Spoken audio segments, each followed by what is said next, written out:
All right. It's been a long day at work. I got my snacks. I got my couch. All right. I got a good show. Oh, there's an ad. Oh, man. This summer, Oh, a movie trailer. two men will face the ultimate challenge. Oh, shit. This is good. In theaters everywhere. Pong, the movie. Wha- Pong? Well, it's either going to be really awesome or it's going to suck. Directed by J.J. Abrams. Ah, fuck.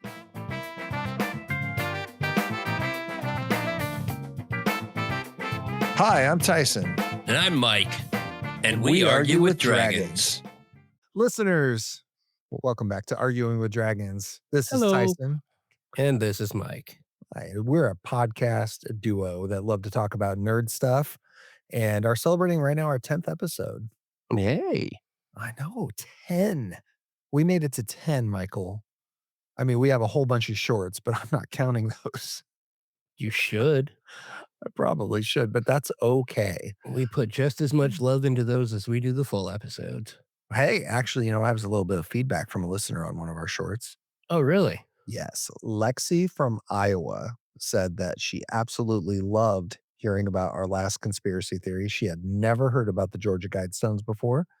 And she particularly said she loved our back and forth and how we come at each other. So, Lexi, thank you for the lovely compliment. I appreciate that. Yes, indeed. Yes, indeed. Thank you so very much. So, aside from horrible, horrible things happening in the news, what else? What else is going on in the world, Mike? Well, there's some pretty excellent news actually on the video game front. Ooh, Namely, one that I had read a little while ago is that Charlie Day, the guy who lends his voice to Luigi in the Super Mario Brothers movie, is hinting at a Luigi's Mansion spinoff. ooh, finally, Luigi not being a cowering, sniveling idiot. I mean, Finally, Luigi not being player two. yeah, it'd be great to see him as player one. Yeah, absolutely. And I personally, I enjoyed Luigi's Mansion very much. 'Cause I love playing that in the arcade, actually. Yeah, I never played it in the arcade. I had it on GameCube. Me and my 3-year-old daughter will just love vacuuming up ghosts. It's great. Oh, yeah, absolutely. I mean, what's not to like about that fun stuff? Evidently, it's actually in the works. Charlie Day, the voice of Luigi, has said that it would be a good idea and he'd be keen to take the part. Oh, that's wonderful. Yeah. On some other Nintendo news, there's rumblings that Star Fox is going to be making an appearance in the Mario Galaxy movie. There are rumblings about that. Yes, I saw that too. And that actually gives me hope that there'll be a Star Fox adaptation coming up. I actually think they are setting us up for Super Smash Brothers, the movie. I don't know if I want that. I don't know if I want that either, but I'm here for it. I mean, me too, absolutely. Star Fox could lend itself an entire franchise of movies and TV shows and It such. it probably could. I believe that it's got an interesting, unique story, and the characters are just enough to not drive you bonkers. Nintendo, you hear that? Go for it. Make a Star Fox movie. I wanna see what you got. Absolutely. I wanna see Please what you bring got. it to us. Adaptations, Mike, can go one of 2 ways. Garbage or just So here's the deal. I mean, books are better than movies, usually, in a way, yes. in a way, Absolutely. and games are usually better than movies, right? Yes, of course. So why do they keep making movies? Oh, good question. Why does Hollywood even exist? Well, I think it's because nerds keep showing up. So we're the problem. We absolutely are the problem. Hmm. And that's okay. I'll be that problem any day because I Yeah. like going and throwing my money at the movie theater to see a good adaptation. Like Project Hail Mary, excellent adaptation. Wonderful. You said it was a great movie, and I believe you. Yeah, yeah. So what else is going on in the news, Mike? Well, there were recently some leaks. Oh, leaks like leaky Nintendo pipes. leaks. Oh, Nintendo leaks, man. Nintendo be dominating the news cycle right now. I haven't heard shit out of PlayStation. I haven't heard shit out of Xbox, but Nintendo is all over my Facebook feed. Yeah, the longer Sony keeps its mouth shut, the happier I'll be. But either way, there is a relatively notorious content leaker out there called Nate the Hate. He recently got noted for about 88% of his leaks were accurate in previous leaks from Nintendo specifically. Mhm. His leaks show that there is an Ocarina of Time remake in the works for the Switch 2 and details about the next Mario game. Ooh. I didn't read any of those details because I'd like to be kept in the dark. Some of the rumblings I had heard is that they're pushing the next Mario game back so that they can intentionally remake Ocarina of Time and release a new Star Fox IPO. I am excited about the new Star Fox IPO. I am. I am excited about both. The Ocarina of Time remake, take it or leave it, because you'll never pry my 64 love out of me. No, no, you're absolutely right. And if I ever find my fucking Nintendo 64, you bet your ass I'm gonna be playing some Star Fox.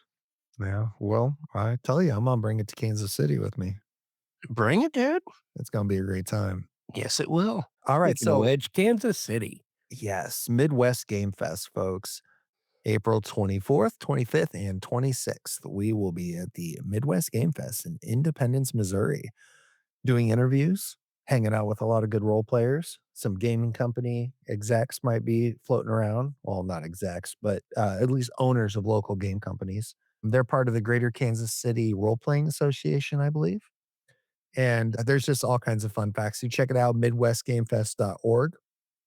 There's a ton of info there. I've been in contact with one of their marketing directors. She's fantastic to work with, and we're going to be there to have a bunch of fun with them. Yeah, I hope they have a person from Wizards of the Coast there so I can yell at him about the Tomb of Annihilation. I'd like to yell at them about how D&D Beyond gave us a lot of crap last night when we were trying to play D&D. Yeah. Although I will admit the error message laid out in D&D terms, kinda cute. So we got a new fun little segment for you folks, and that segment is called Power Up. Mike and I both shared a delicious energy drink today. You gave me my own can, we didn't share one. Gross. Well, that's true. We each had a can of a uniquely difficult to find energy drink. This particular energy drink was C4, and it was the serial killer flavor. Now, if you are a fan of the energy drink community or happen to troll around the energy drink subreddit, it's a remarkably fun place to go where people give reviews all the time on great energy drinks.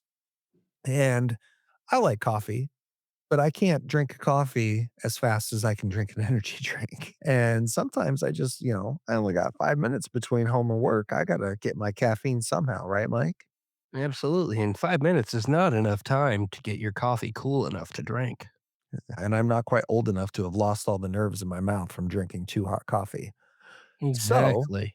Mike and I have decided that occasionally in episodes, we're going to give you a nice little review of what we think of an energy drink, and we're going to rate it on our patented rating system.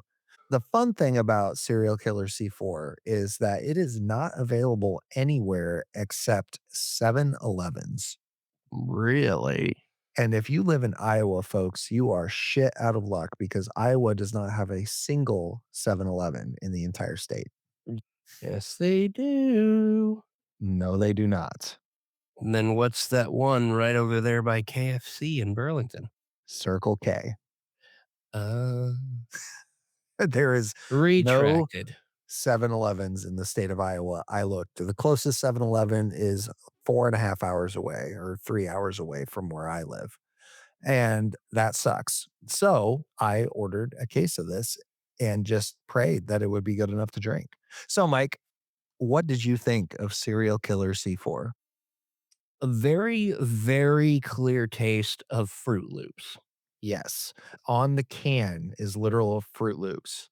Yeah, yes, there is, and, I actually threw that can away, but I think I might dredge it out of my work trash, but, yeah, it's got adorable little Fruit Loops on it, but I'm telling you, that flavor was so precise. Yes. And what's really unique about this drink is it's not just Fruit Loops. They encapsulate the taste of the milk after Fruit Loops have sat in it.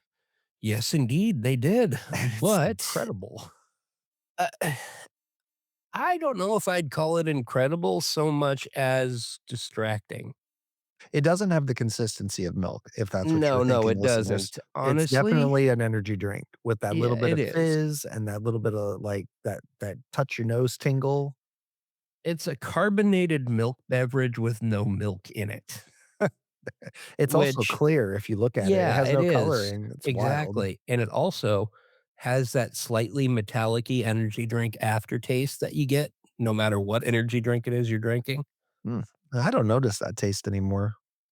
I mean, I do, but I have a 300 milligram caffeine energy drink every morning at work anyway, so Ooh. but yeah, I, noticed that metallic-y tang mixed with the fruity cereal well, it's not really fruit, it's sugar cereal flavor is what it is, Mhm. along with the milk, not milk flavor,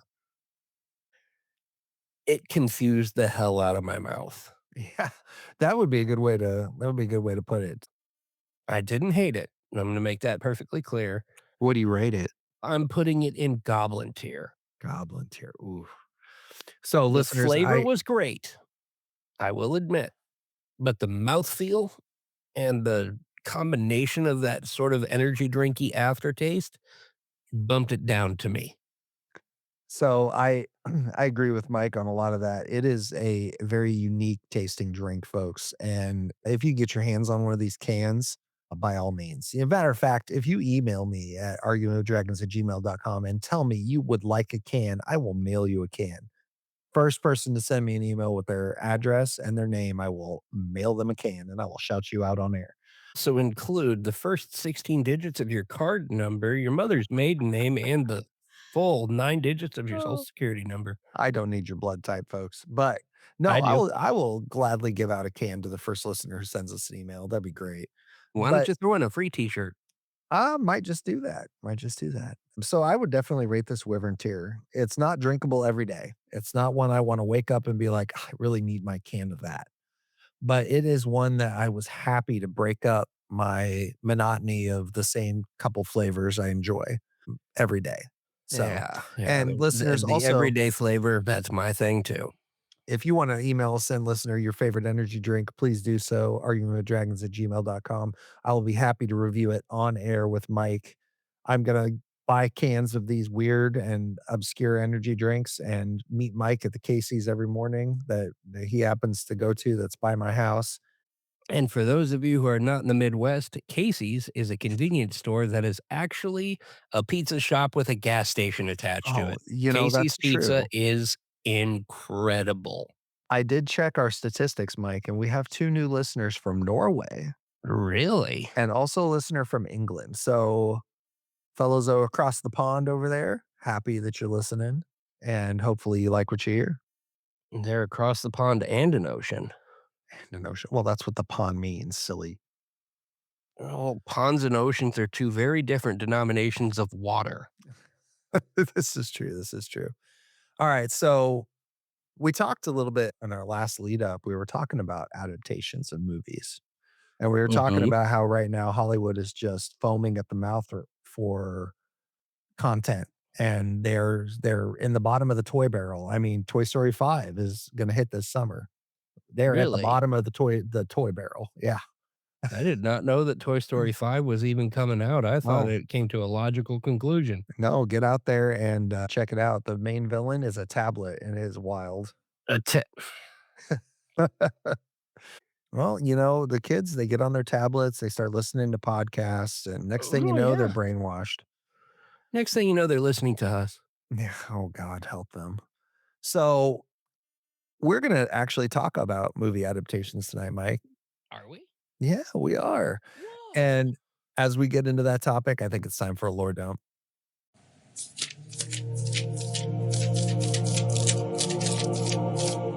Alright. Adaptations is transitioning a story from one medium to another. Now, there are some key differences. Books are definitely the main media that gets translated into a movie. But books are internal, they're descriptive, and they're paced very slowly. The good thing about a book is you can hear inside the characters' heads a lot of time. If a book is in the first person, you only see the world from those eyes, all things that are very unique in the written word. Now, games are interactive player driven stories. Whether you're just, two sticks bouncing a ball like that Pong movie that JJ Abrams is probably scribbling down notes for right now because he listens to our podcast. Um, Oh, he does. probably. Great. And then, of course, we have movies and TV. It's visual, it's time limited, it's passive entertainment. That's also a wonderful thing. So, some notable book adaptations that were turned into movies that, I'm just going to blurt off three here: Harry Potter, Lord of the Rings, The Hunger Games. Taking the 3 easiest ones. Now, here's some notable game adaptations: The Last of Us was a very popular, critically acclaimed HBO series Yes, it is. and was also two games, Last of Us and Last of Us 2. Absolutely did not deserve Game of the Year. I watched a little bit of it played. I've never played it myself, but I did watch a little.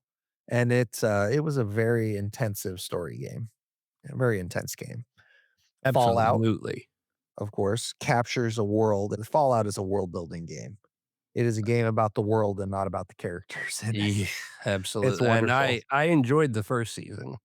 I still have not watched it, so it's on my list. It's a Um, lot of fun. I mean, you don't really even have to be too terribly familiar with the Fallout universe to really get what's going on. Do an awful lot of description of one of the factions that is brought in, Mhm. the Brotherhood of Steel, for those of you who are in the know. Yeah, I mean, I try to stay away from post-apocalyptic theme stuff. That's I fair. just can't get into it. But with Fallout, I actually enjoyed what I was seeing. I think it's a They little made too all the implausible. characters so likable. It's so implausible for a post-apocalyptic scenario. I don't know about that. But so a couple of lesser known examples, but still very good and or controversial. Arcane was a adaptation of League of Legends. Well, 2 characters from League of Legends centrally. Yes, but it took place, I guess, in the in-game universe. I am not a League of Legends player, Me neither. listeners, so I don't know. I actually tried to sit down and watch Arcane, but I was in a too distracted area. But I know one of our listeners absolutely loves Arcane. So Alright. shout out to you, Aaron. I know you're listening. Halo also had some controversial changes, but Paramount did do an adaptation of Halo. And they did very badly with it. Well, Back to the true. subject Okay. of Arcane a little So, bit, just to say, I enjoyed the 1st season very much. They did justice to good storytelling, without going too overboard with it, and none of the characters really struck me as a Mary Sue.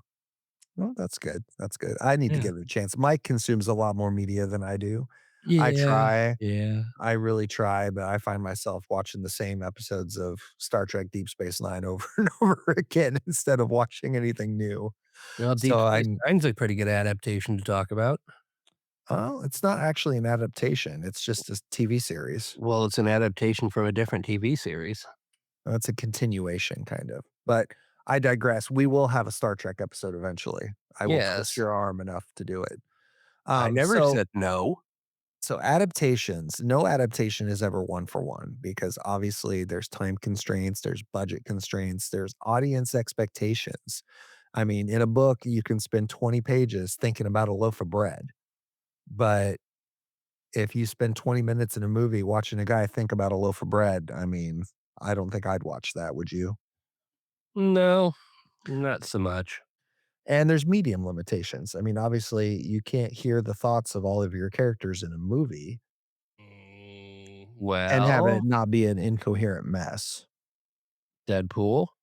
So, that movie's a little different. It does break a lot of barriers, but It so does. I did an unofficial survey here. I work with a lot of different people at my job. I work at a popular national hobby chain that I will not disclose. However, my staff that I work with is very diverse. I asked them, "What was your favorite adaptation? What was your favorite book turned into a movie?" and I'm just gonna read those off. So, Hunger Games was definitely the first one mentioned.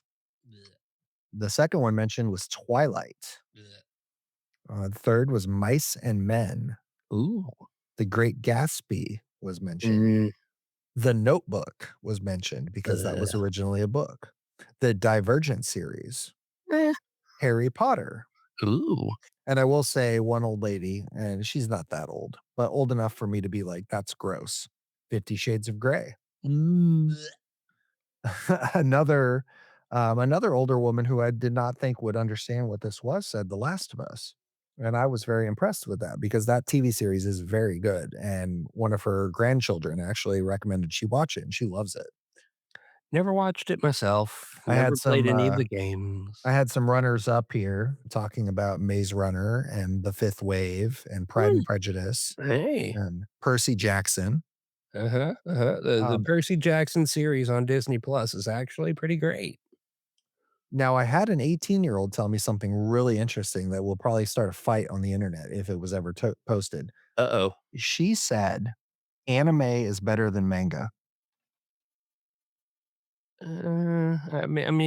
I can see it, but if you're the type of person that says subs, not dubs, then just go go go eat glue in the corner, please. She was also the first person I ever heard utter the word 6'7", so, Ugh. eh, kids will be kids, I guess. Oh, emphasis on the word kid.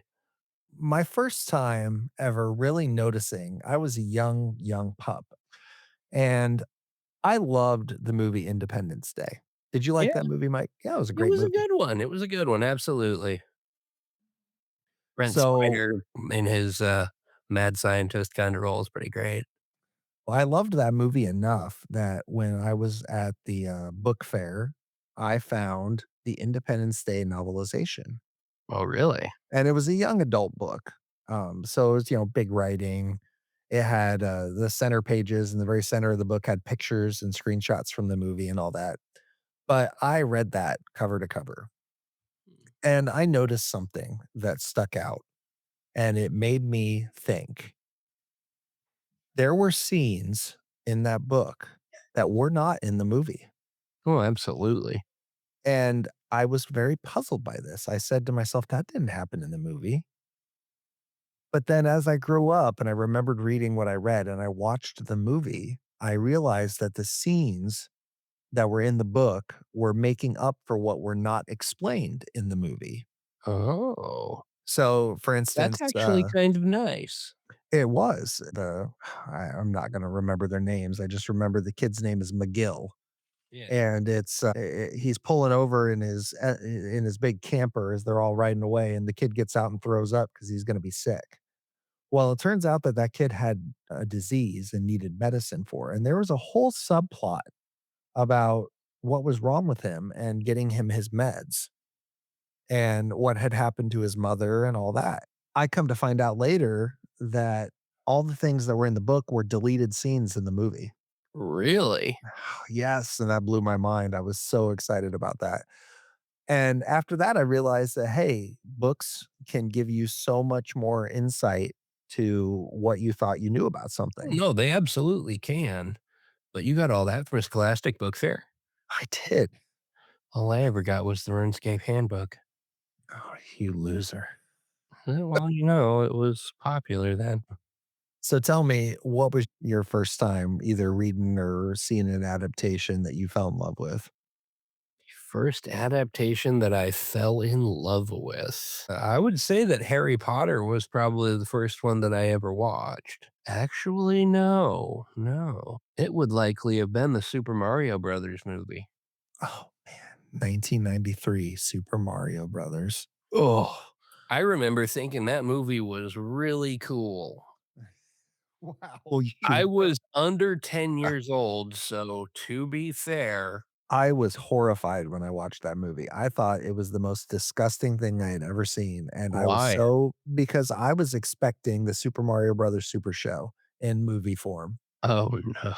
and it let me down something fierce. I mean, Bowser was supposed to be a big dinosaur. No, it was just Dennis Hopper.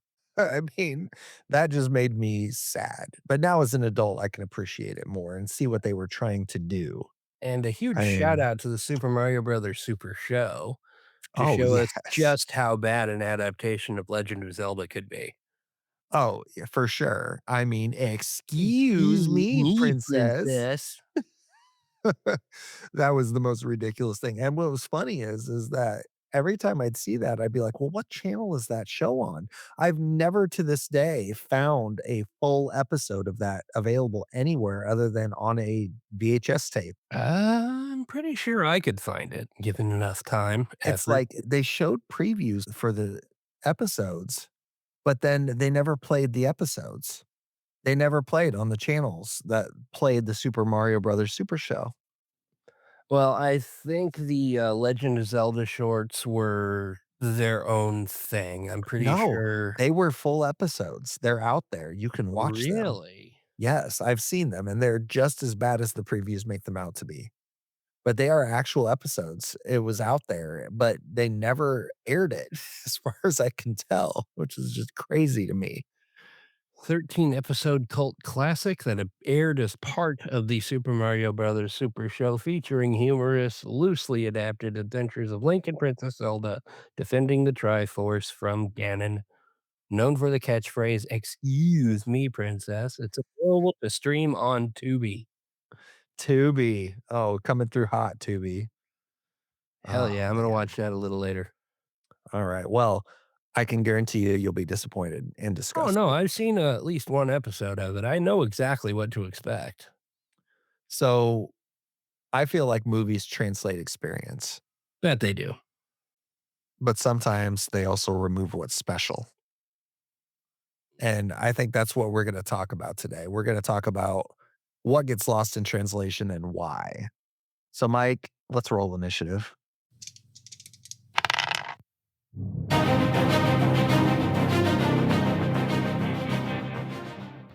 Movies oversimplify complex stories Absolutely. that, you know, books lose depth when they turn into a movie. And games lose choice, they lose agency. Now, I understand because I know what I do in video games. If they made a Skyrim movie, I mean, how many chickens are you gonna see him kill in the movie, Mike? Can you Exactly imagine? 1, and then he'll get murdered by guards. I know, can you imagine the shenanigans you've done in Skyrim turned into a movie? A few. So, they change core characters a lot in these. Or omit them, I've noted. Chiefly among them that I've noticed in 2 very beloved franchises, Harry Potter omitted Peeves the Poltergeist entirely, a sense of comic relief in the books. Where the hell was Tom Bombadil in Lord of the Rings? That was the second one I was gonna get to. He is a primordial being that probably predates the gods of Arda, and at the same time, just the most unserious person you would ever meet, and I they just didn't even mention him in the movies. I would beg to differ about him being the most unserious person. Just because he sounds unserious does not make him unserious. He is a very pivotal role and role model to Frodo, Well, yes, and but at the it same time, it was shocks mentioned. me. It shocks me that they didn't put that in the movie. Well, they said at the Council of Elrond, "Why not give the ring to Tom Bombadil? He would know what to do with it." And Elrond piped up and said he would simply misplace it as a trinket. He probably wouldn't, and nobody would That ever get it tells you back. how unserious he is. Well, I think they take him as unserious, but when Frodo actually meets him, you see that he's kinda serious. When I read the book, I think he was kinda serious, I but, mean, with that kind of power behind him, the fact that he still sings and dances about and just, like, sings little songs about his boots and his coat, that yeah. tells me all you need to tell me, dude. Well, I think they were probably trying to do what a lot of adaptations do, and they try to chase mass appeal. You know, there's authenticity and all that, but they want mass appeal, and I guarantee you the masses that are not big nerds like us would have looked at Tom Bombadil on screen and be like, "Who is this crazy dancing idiot, and why am I watching this?" Bet you anything that if he showed up, in the movie, a bunch of nerds would be clapping and cheering. They introduce him in The Rings of Power, I'm aware, and I and still it's refuse to pretty watch it. interesting. I know you do, but it's a pretty interesting show. But what I'm getting at is that mass appeal is why so many things get dropped. Like the Hail Mary movie, they dropped a lot of science from it. Oh, And sure. I get that because people's eyes would have glazed over if they had included all the science that is in the book. Oh, And ooh, yeah, I mean, that's real bad. yeah. But they made it understandable and they kept a lot of the science in the background where if you're paying attention, you could still kind of see it. Oh, for sure. But, again, we couldn't have had 20 minutes of him sitting there thinking about No, the of course past. not. That's the whole thing about movies as a medium. Show don't tell is like the biggest rule. Yeah, that's true. Show, don't tell is the biggest rule of writing. Yeah, that's why they don't wanna add thought processes and inner monologues and whatnot into movies, unless it is pivotal. Like, for instance, another adaptation, Sherlock Holmes starring Robert Downey Jr. They do follow it pretty good as far as narratives are concerned. However, at the points where the time slows down, he's examining everything, and you hear his thought process on what's gonna happen, how things are gonna react, like the fight scene where he throws the napkin, breaks the guy's jaw, discombobulates his ears, breaks his legs, smashes his rib, and kicks him. All that was done very well. It shows the thought process of how Sherlock Holmes would have actually thought. And I like that they included that. That is not to say it is the best thing about that movie, but best That's thing a about that movie unique was Rachel McAdams. my hot take is this: the more faithful an adaptation tries to be, the worse it often is as a movie. Would you agree with that or disagree with that? That is a very tough question. The more it tries to be faithful, the worse it ends up being. I don't know. That's hard to say. What with there are a lot of terrible adaptations out there, and the good ones are very few and far between. So it's a little hard to quantify that statement. Well, here's a good example, Pride and Prejudice. Never watched it. Never If read the book. you if you take a very faithful adaptation of that movie and Uh-huh. you try to take every line out of the book and you try to play it out on TV, they've done this.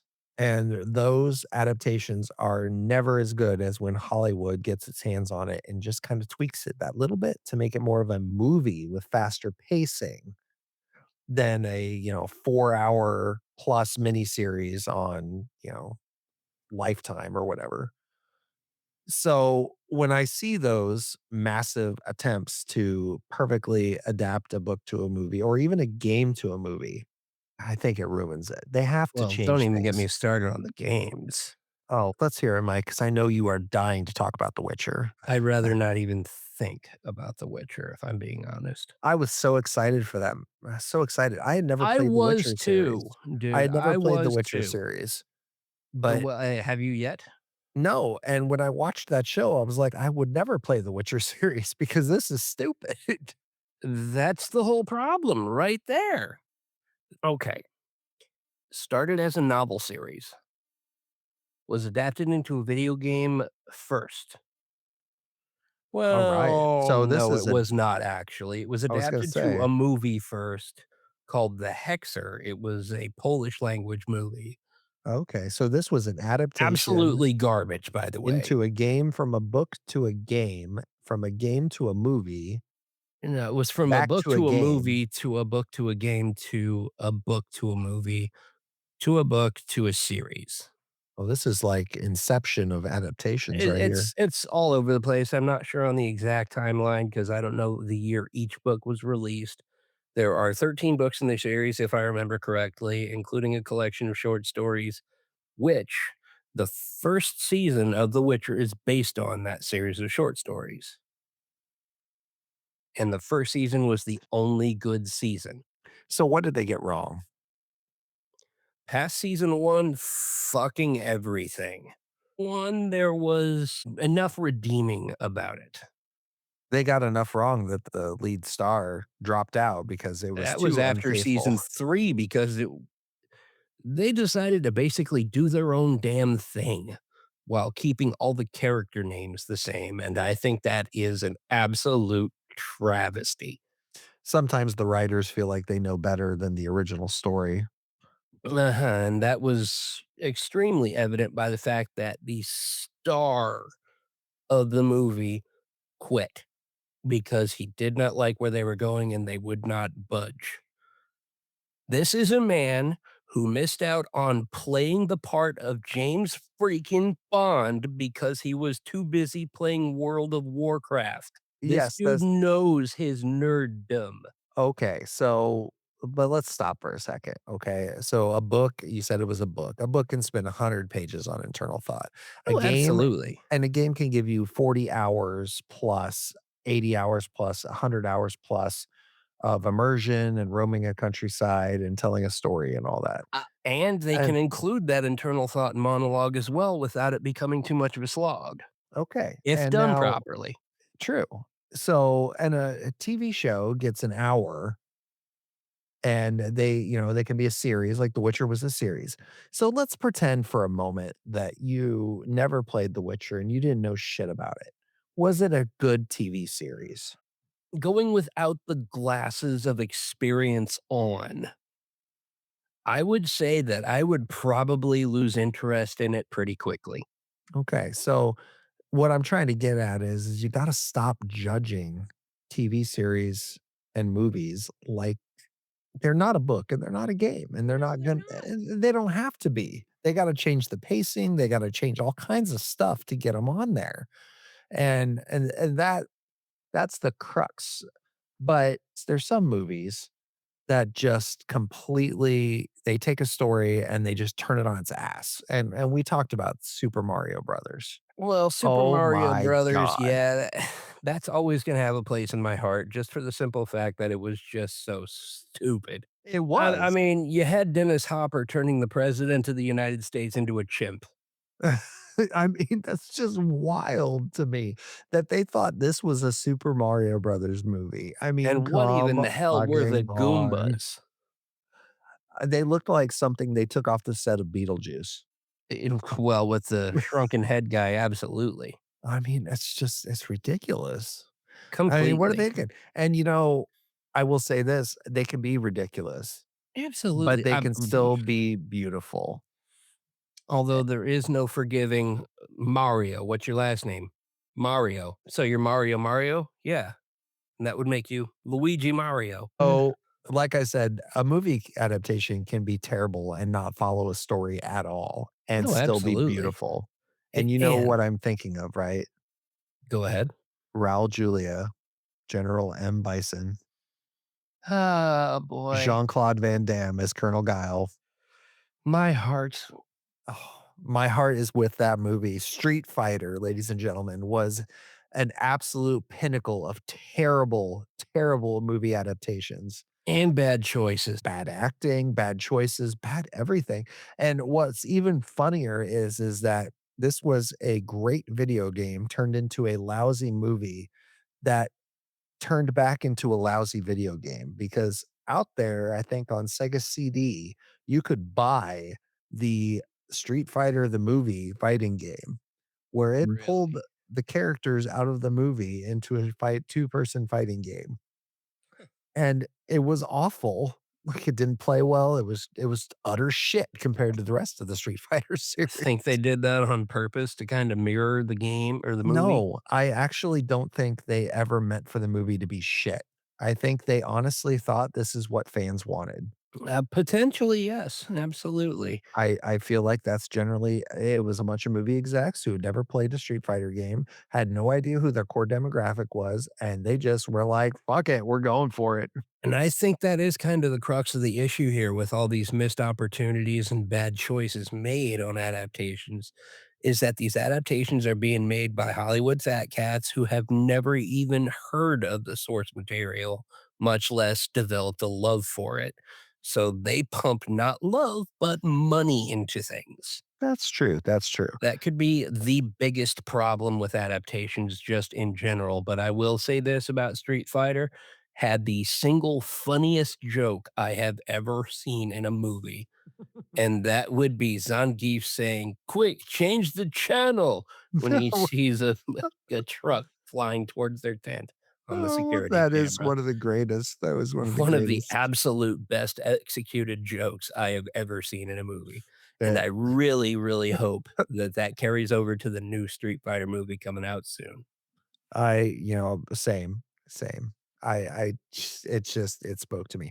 Another movie that's very similar is the Mhm. Mortal Kombat movie, the first one. Oh my god. I mean, it was an utter disaster of a movie, It but it most was certainly was. so beautiful in a way.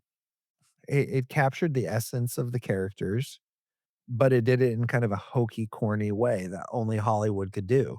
They made a sequel to that movie, and it was even worse. Mortal But Kombat Annihilations, absolutely. yeah, the whole story of the 2 worlds merging together, kinda cool and all that, but very poorly executed. Very Oh, absolutely. I actually saw a reel on TikTok the other day that was a couple of lines from a Mortal Kombat Annihilation that had no business being as awesome as they were. Oh, yeah? Like, one of them, I can't remember which bad guy it was. It was the big bald one. What was his which one was that? Oh, I don't remember. Who could remember anyway? But he basically said something to the effect of worm on a hook does better to squirm and catches a bigger catch than a dead one, or something of that nature. But I'm not doing it any justice. But at the same time, dude, it just the quote had absolutely no business being that awesome. It's funny, sometimes you pull out the greatest scenes from the most terrible movies, Yeah. it just makes them magical. Now, we're talking about some train wrecks here, but let's talk about some that are pretty beloved universally, and you may not agree that they're universally loved, but let's look at The Hunger Games. God, I've Did you seen watch all the 2 of movies? those movies. Okay. First So one I was dragged to by a girlfriend at the time, the second one I want to with my parents. okay. So the movies, I think, fall very short. I love the world building they try to do in the movies, but then it loses me when the whole thing becomes about this TV show propaganda bullshit. And I understand that that's a central theme of it. However, the books are written in the first person. Really? Yes. Okay, So that I didn't know. the books are written from Katniss's point of view. And the world is way darker in the books than it is portrayed in the movies. And that's mainly for, again, mass appeal. They want everybody to understand what's going on. Well, the Capitol were real douchebags in the book, and they were really big into self mutilation and changing their appearances. And they only lightly graze this in the movies. Huh. And, the movie becomes this theme of good versus evil, rebellion, and all that crap. But in the book, it's just constantly Katniss dealing with trauma and PTSD and only making these decisions because she thinks it's the best thing to do at the time for herself. And Yeah. she's not a hero. She's just trying to survive. And all of that gets lost in these movies. That kinda changes the narrative a little bit, doesn't it? Oh, completely, completely. From a movie standpoint, you have to have that pacing, you have to have that change, and if you had made the movie that dark, it probably would not have been as popular as it was. I'll give you that, yes, although, I would potentially argue that it could be just as popular, but with a different demographic. Could be, could be. And now let's look at another adaptation that Okay. you will hate, 50 Shades of Grey. It was mentioned by Bleh. my older coworker that was, being gross, I'm sure, but, it the book. Now, admittedly, I have not read the whole book. I did pick up the book once Eh, and I eh. read several pages of it because I wanted to see the writing style. The And writing style is so cartoonishly bad. it is. It is a very poorly written book, and that translated into a very poor movie because the movie had to have, again, mass appeal. And the actual appeal of 50 Shades of Grey was the fact that it was borderline pornography. And that's what a What do you lot mean of, borderline? well, I mean, it was kind of smut. But then again, you can find smut like that pretty much at any dollar rack dollar store because they have a whole rack full of quote unquote romance novels. However, this one was written with a BDSM mass appeal that, all these tired housewives and teenage girls were all like, "Ooh, billionaire wants to whip me with chains." Like, who fucking cares?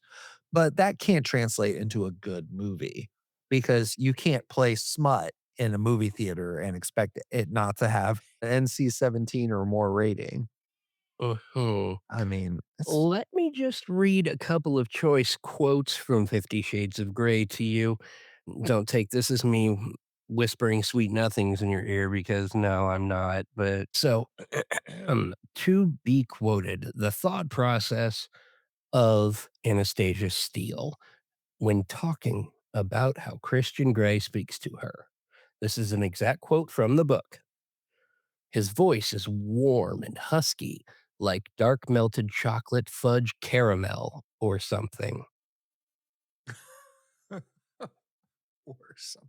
The or Oh, something was not me just no, gesticulating on that. that's No, in the book. I that's know. I know. literally in the book. She writes as the character in the book thinks. It just takes me back to that episode of Family Guy where Peter starts writing porn. Yes. Her boobs were all big, like really big and stuff. And everybody buys it Yeah. because it's like, "Oh, man, this is hot." That's what the audiobook in that episode is read by Betty White. I know. Well, And I'm and gonna be honest with it you. was really Betty White too. Like, I feel like Betty White would happily do an audiobook recording for any kind of porn. She knows it would be hysterical. I totally agree with that. We could talk we have a whole episode about how porn has adapted games and movies into its subculture, but we're not gonna Oh get my into that. god, dude. This is already an explicit podcast, and we don't need it to be any more explicit than that. Um, Yeah. Hit us up but, on Patreon. we'll talk yeah, just up on Patreon. We can do a Patreon where you can listen to Mike audio read the entire 50 Shades of Grey book, and ladies, if you have a sex addiction, I guarantee you that will cure you. Absolutely. But we'll talk briefly. I know we did a whole episode on Lord of the Rings, and we could talk probably a whole nother episode about it. But I feel like that was also a very successful adaptation. Most And certainly. it was successful because Hollywood changed the pacing. They selectively cut stuff out and they made it have mass appeal and all those things. It's just a core need. I mean, us people watching movies, I mean, if you read Lord of the Rings, if you really read it, oh my god, you could Yeah. not put that into a movie. No, there's just so much. It would be way too boring. I I mean, don't know about the boring factor so much as, well, said the nun no. to the Randy Stallion, it is possible to put too W much m in. multiple pages about Frodo looking at the sunset. I mean, Well, I it's just mean, like, sunsets are beautiful. oh, they are, and they're probably prettier on Middle Earth than And they I'm are here, going to but, agree with you on that, though. I mean, spending that much set time on just staring at a sunset is something you would see in a sappy coming of age movie, probably right? written by John Hughes. Mike, it's time for a skill check. I got some questions for you, Mike. I wanna see if you can get these answers. I've got Before we 3. do that, Oh, before we do those questions, I alright, let's hear it. have a top 5 and a bottom 5 Ooh, alright, adaptations from specifically books and video games translated to movies. alright. Let's hear your top 5, Mike. We'll do the top 5, then I'll answer your questions, and then we'll round it off with the bottom 5. Alrighty. My top 5 and why. The Tomb Raider Netflix series. It was fantastically written. It stayed very true to Lara Croft as far as the most recent video games are concerned, For somebody who hates big Sony, series. you sure love this Sony exclusive. Uh, at one point, yes, but now it isn't. So, You ha just ha. liked Laura Croft's boxy tits, didn't you? That's beside the point. But Haley Atwell is the voice of Lara Croft herself. It all takes place after the most recent games all have happened, so she's got that, kind of trauma that happened to her, and she's kind of, devolving on that. Definitely worth a watch. Number 4, the Splinter Cell Netflix series, which premiered on my birthday last year. Oh, I didn't even know that was a series. Yes, sir, Splinter Cell. It is very, very fun. It does a decent enough job of maintaining the previous Splinter Cell, series of games as a theme. However, as we've harped on throughout this entire podcast, some things did have to be edited out to work for the screen. There wasn't a lot of stealth sections in the show, which I think is fine. Number 3, I, Robot. Robot? That was a Yes. book, wasn't it? Yes, it was a series of books by Isaac Asimov. Now, here is where we had kind of a sticky situation because the iRobot movie was nothing like the iRobot books. The iRobot books were basically a series of books about a psychotherapist talking to a robot who can feel human emotions, what it means to be a robot, what it means to feel as a human. This was all a big psychological look into the life of a feeling robot, Well, whereas the movie was an actioner. with all the hype about AI right now, maybe we should all be going back and reading that book. Well, the iRobot series did not touch on the AI much at all. The movie, however, made the AI system as the big bad. Spoiler alert from a movie from, 25 years ago. Yeah. But either way, I really enjoyed the movie for its adherence to the 3 laws of robotics, which were also invented by Isaac Asimov, and also for the frankly amazing graphics for the time period. Like the CG on the robots themselves was just top notch. And then the action scenes were pretty great. Oh, yeah. Excellent movie. Excellent Yeah. movie. Number 2, the Reacher series on Amazon Prime. Oh, I saw the original Jack Reacher with, Tom Cruise. We'll talk about that in a minute.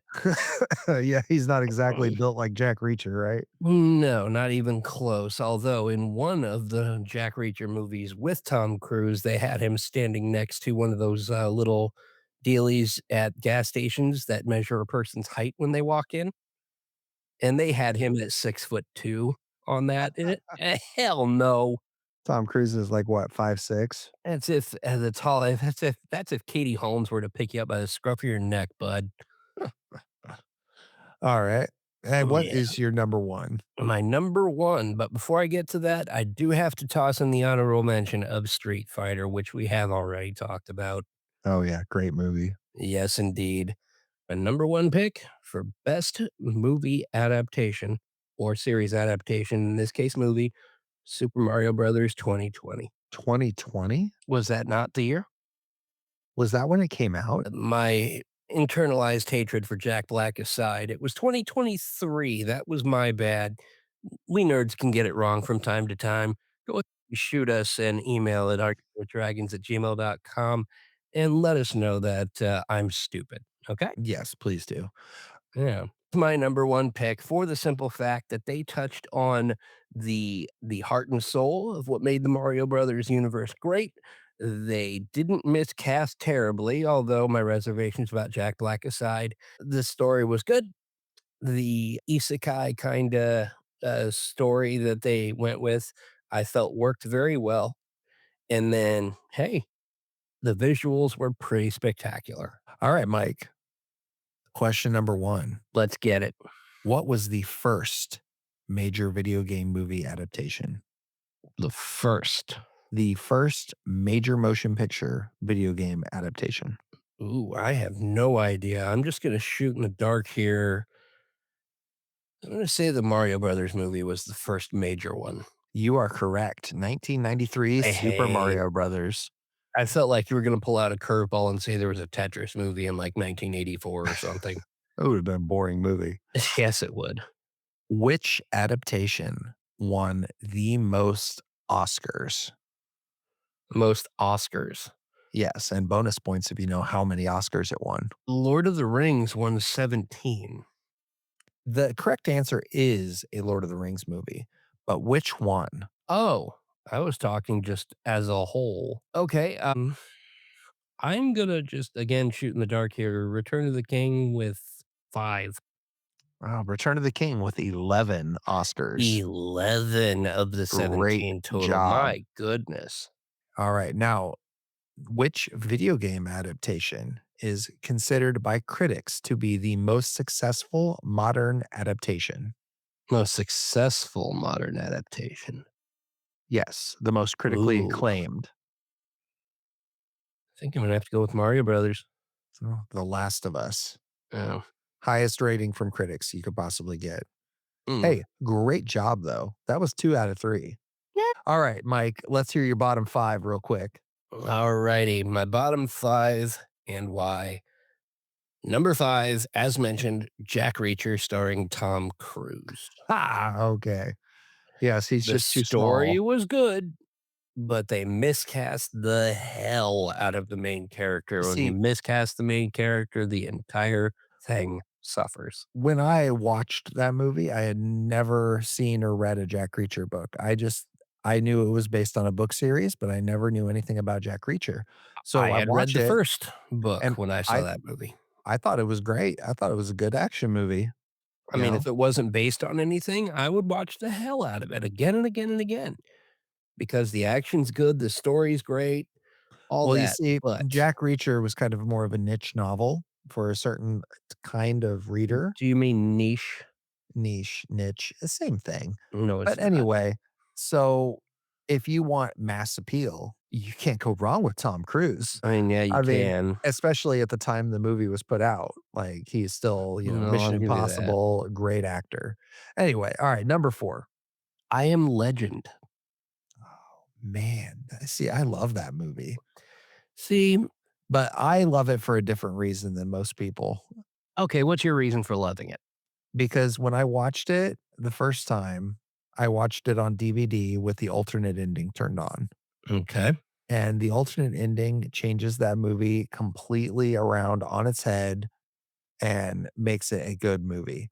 Mind So, explaining the difference between the theatrical and alternate release I endings? would love to. So, at the end of the theatrical release movie, the zombie busts through the glass and he fights and kills him.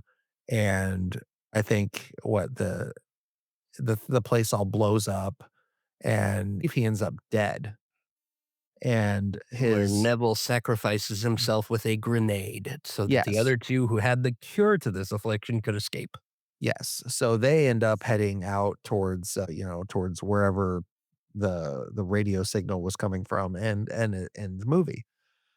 However, the alternate ending, the big zombie is bashing himself up against the glass, and then instead of it becoming this dramatic fight, the zombie looks down at the female zombie that he's getting the cure from, and he makes the heart symbol and he shows the butterfly tattoo on him. I think it has something to do with a butterfly tattoo. Yeah, she has a butterfly tattoo on her Yes. wrist, I So believe.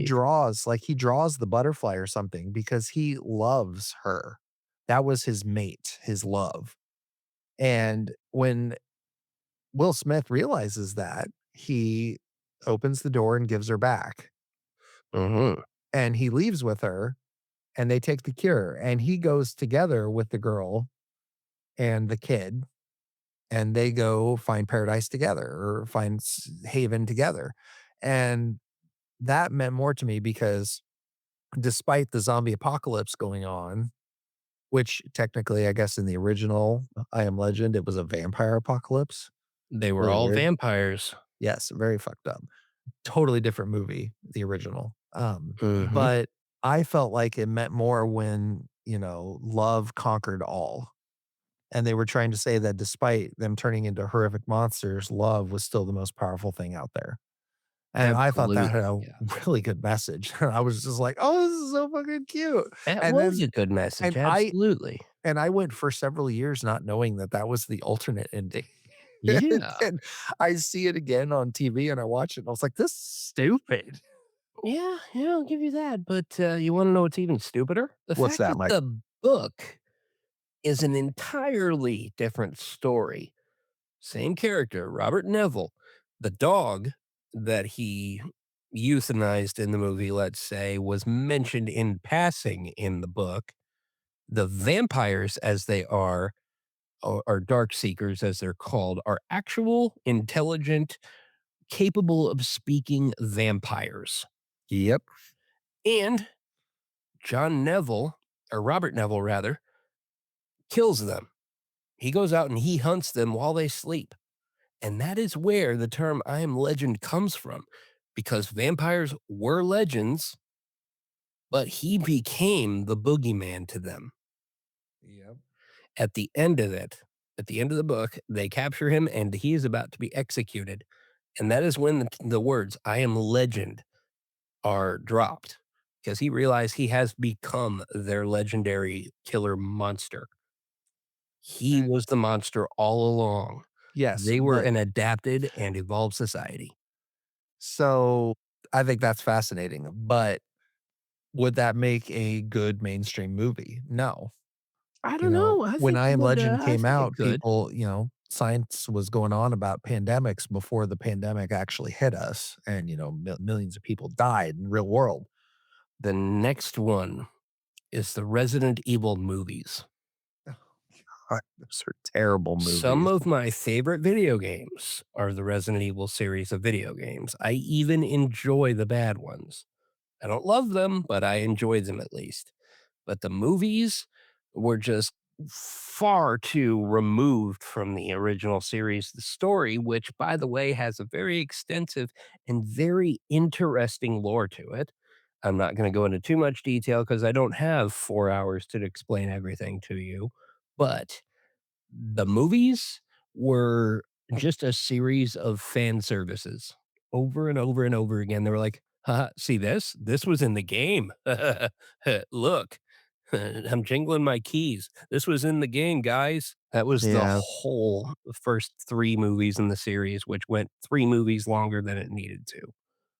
fair, The fair. They just first tried one to I could have let slide because it was trying something new, but at the same time, it just did not do it right. Next one is literally every Uwe Boll movie. every what? Uwe Boll, German What's filmmaker who made House of the Dead. He made the Alone in the Dark movies, Blood Rain, In the Name of the King. okay. You've never seen those, have you? I have not. Consider yourself lucky. It's like you're the only person who has not gotten leprosy. Okay. I'm telling you, this German filmmaker, Uwe Boll, will take a beloved franchise, in these cases, House of the Dead, Alone in the Dark, Blood Rain, blah, blah, blah, blah, blah. He will, he will make use of a loophole in the German cinema sphere and bank on the movie failing and still make a profit, while at the same time basically just castrating all of our favorite characters. Think of the worst video game adaptation you can think of. He will probably put his nasty German sausage fingers around it. That's fair. That's fair. Yep. All right. Is that your last one or you got one more? One more, and it is the Witcher TV series on Netflix. Yeah, I saw that coming. They had everything going for them. They have a full list of 13 source material books that they could have taken from. They've got 3 AAA games they could have used.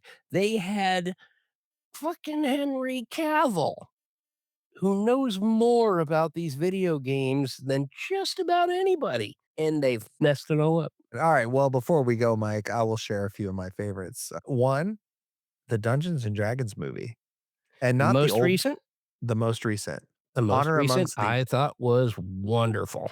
That movie Excellent, played out excellent, excellent. Just that didn't movie quite played break out my top 5. no, that movie played out exactly like I picture a D&D game playing out at a table, complete with fat Absolutely. dragon and silly romance and all, and it was wonderful. Mm, I'm waiting for the sequel. The I'm eager for original the sequel myself. and on the opposite end of the coin, the original was an absolute garbage pail of a movie, It was, and but it was redeemable in that it was hilarious. I mean, what's this wall of force magic? I mean, come on. Don't make me vomit. I wanted to walk out of the theater. Anyway, good adaptation that wasn't talked about. 300. Mm. I loved that movie. It was gory, it was interesting, it was engaging, it had wonderful visuals, and it was based on a comic book. Yes, it was, but, the comic book was based on an actual happening, the Battle of Thermopylae, and Oh, they I got know, I so much know. wrong with it. Yes, and I don't care. It was an adaptation from a legend into a comic and into a movie, and that translated very, very well to make good cinema, Yeah, yeah, it was good and cinema, but nothing more in my opinion. obviously Lord of the Rings, fantastic. Oh, for sure, that goes Yeah, without saying. Lord of the yeah. Rings, Harry Potter, those ones need not even be talked about, they are the stuff of legends. I personally don't really care for the Harry Potter series, Did you watch and all of them? I did, and I just Mm, don't care for them. too It's much it's fake Latin, huh? it's no, it's just I don't know, it's something about the way magic's portrayed. Just Ooh. don't like it.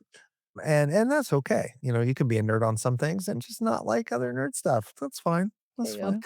upcoming episode of the podcast, we'll talk about the Harry Potter series at length and why you don't like it. No, that's fair. All right. So, final verdict. Mike, what do you rate most movie adaptations? Most, I'm going to give them, a fart noise out of 10. I would say trash mob for the majority of them, Okay. the vast majority. But at the same time, when it's done right, it's done wonderfully. Yes. As we've So, illustrated, there are a lot of them to really, really like. I'll agree. When a movie adaptation is done right, it is dragon tier all the way, baby. It is Absolutely. wonderful. But it can be total trash mob, and it all depends what they prioritize coming from that book or that game. Do they Absolutely. prioritize a default story? Do they prioritize the character development? What do they prioritize? And Do that's they what try to step too far away from the source material and have the actual star quit because of it?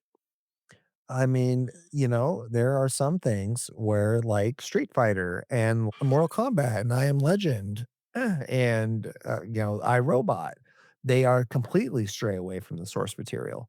But the Absolutely. source but the source material can build such a fantastic world that you can tell another story in that world and it still works. And Most certainly. that's something I love. So, That's all one right. reason I think that, the D&D movie worked so well is because they used the source material, but the source material was made to be adapted. That's true. So we touched a little bit on it, but I think that these stories bring worlds to the table. They That bring they a do. beautiful built world. And I think our next episode, Mike, maybe we'll talk again about world building and we'll get into a little bit about what makes it wonderful and why you can tell any story in a well built world versus, Absolutely. yeah, and we'll talk about some worlds that are not so well built. Yes, I'm sure there's a few out there, right? there are a few. There are a few. All right. Well, Mike, congratulations on having 10 episodes of a podcast with me. I know I that could can't say be an the easy same thing thing. to you. I know it's just not easy being us. No, But no, it's not. listeners, I see the downloads keep climbing and we are all about being here for you. So I hope you enjoy what we're putting out. And I want to hear what adaptation did you love that everyone else hated? There's got to be one. I mean, everybody probably hated Snow White and the Huntsman. It was a terrible freaking movie. I mean, I But didn't hate that compared to the most recent Snow White adaptation. Blech. but if you liked that movie, write in and tell me why you liked that movie or one that you did like. What adaptations completely ruined a franchise for you? I mean, I'm sure there's one that you'd be like, I will never watch anything from that franchise again. I'll probably never play a Witcher because I was so confused trying to watch The Witcher. Well, I'll tell you what, dude, if you try playing the Wild Hunt and you absolutely hate it, I'll buy you dinner.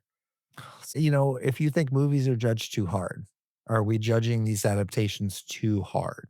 Because, you know, we're fans and fans Yeah. are the douchebags that ever existed. Yeah, they Like, are. Absolutely. Fans are gigantic douchebags. I mean, just look at all the Star Wars fans out there and how they try to ruin every new thing that Disney puts out. It's Absolutely. disgusting. Tell me, Tyson, what does a Star Wars fan what makes a Star Wars fan a big old douche? Well, no, I'm not getting into that tonight, folks. All right, guys, that's going to wrap it up for me and Mike tonight. Email us in arguingwithdragons@gmail.com or, you know, find us on Facebook. Just type in Arguing with Dragons and you'll come across our official Facebook page and you can join. And Mike and I will personally chat with you. You know, Absolutely. I'm gonna have a Discord page up soon for us. So if you want to chat with other fans, you want to chat with me and Mike, by all means, you can come out there and just, you know, talk to us. We're cool guys, I think. I mean, constipated, overweighted, out of style losers. Yeah. Yeah, that kind of sums it up. All right, folks. This is Tyson And this is Mike. signing off. Have a good night, guys. Live long and prosper.